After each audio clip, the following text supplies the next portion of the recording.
Just hold it lang. Kasi they won't be able to see it. You have to show them. Okay, so whips. Can I just show them what I did? Sorry. So, kinerlash ko yung aking fake lash kasama ng aking totoong lash. That's what I do actually. To blend it. Kinerlash ko lang. Just be careful na hindi matanggal yung fake lash.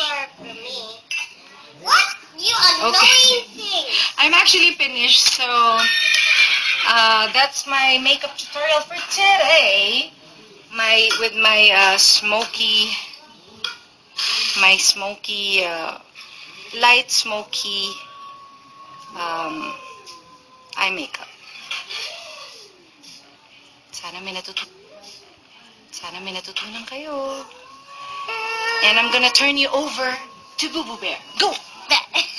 I'm back.